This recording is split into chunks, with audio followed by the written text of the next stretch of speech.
I've had my cats for 8 years. I found them behind a grocery store, tucked into a cardboard box someone had half-heartedly taped shut. Two tiny bodies, tangled together for warmth.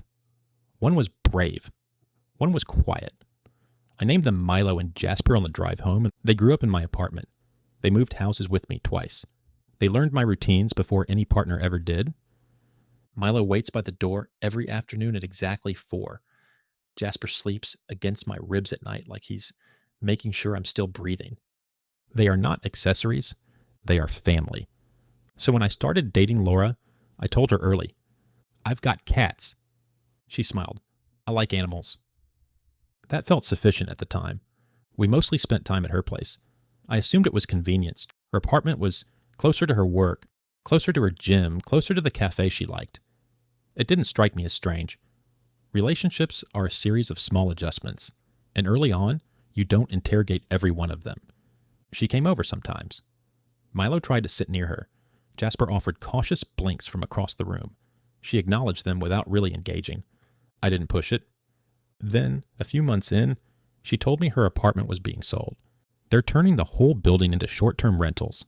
She said, "I'll need to move." We talked about options. It made sense for her to come stay with me while she figured things out. I had space. We were already serious, and so she moved in. At first, everything was fine. She unpacked. She reorganized the kitchen. She brought her plants. The cats watched from doorways. She didn't interact with them much, but she wasn't openly hostile either. Just distant. They'd approach. She'd tolerate. She never initiated contact. Then she mentioned she didn't like them in the bedroom. "They get on your face at night," she said. Which was true. Jasper absolutely does. So we compromised. Bedroom door closed at night. The cats did not appreciate this new development. The cats cried at first. Milo scratched the frame. Jasper sat outside silently like a small statue. Then slowly they adjusted. I told myself that was normal. A few weeks later, I had to be out one evening for work drinks. I asked Laura if she could feed them dinner. "Of course," she said. When I got home, the apartment felt wrong. Not destroyed, not chaotic, just tense. Both cats were pacing. One kept vocalizing in a way I hadn't heard before. Their bowls were empty. "Did you forget to feed them?" I asked. "Oh," she said. Yeah, sorry. I got distracted." So I fed them. Then I noticed the bathroom. The litter box had been moved. Towels were on the floor. The door frame had fresh scratch marks. "Did something happen in here?" She hesitated. "Well, one of them got shut in the bathroom for a couple of hours by accident." My stomach tightened. Cats don't accidentally lock themselves in bathrooms. I let it go. But after that, I started noticing things.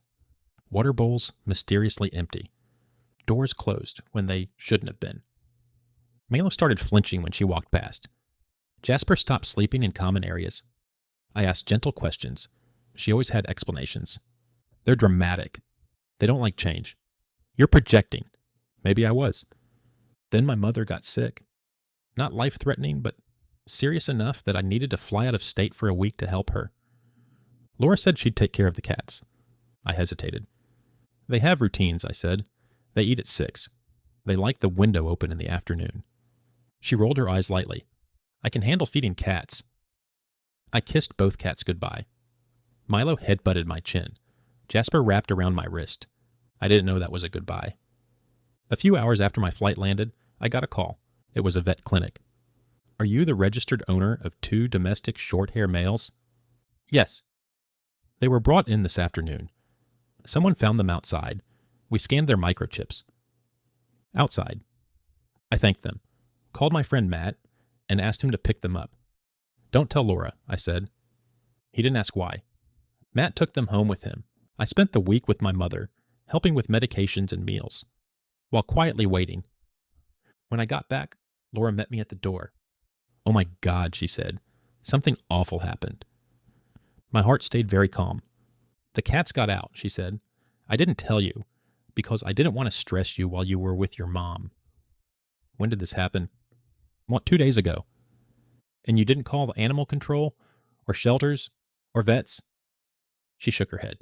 "I figured they'd come back." They'd been picked up within hours. I nodded slowly. Okay, I said. I need you to sit down. She looked confused. They didn't escape, I said. They were taken to a vet the same afternoon I left. Their chips were scanned. I was contacted. They've been safe all week. You have been lying to me. Her face drained of color.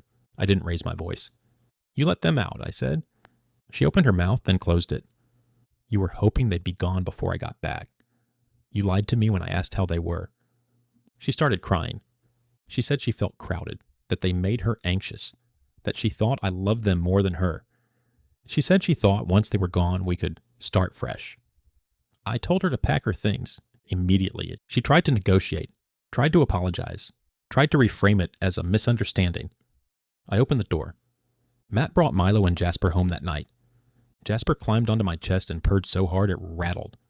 Milo went room to room, checking every corner. Laura moved out that night, but Karma didn't stop there. She tried telling mutual friends that I'd chosen cats over her. Matt told everyone what really happened. People stopped returning her messages. The friend whose couch she'd moved onto asked her to leave after finding out what happened and being worried for the safety of her own cat. She lost her next apartment application when the landlord, who happened to be Matt's uncle, heard the truth. Turns out they don't love people who abandon animals. She tried texting me weeks later. I miss you. I blocked her. Milo still waits by the door every afternoon. Jasper sleeps against my ribs every night. They survived someone who tried to erase them. I chose them, and I always will.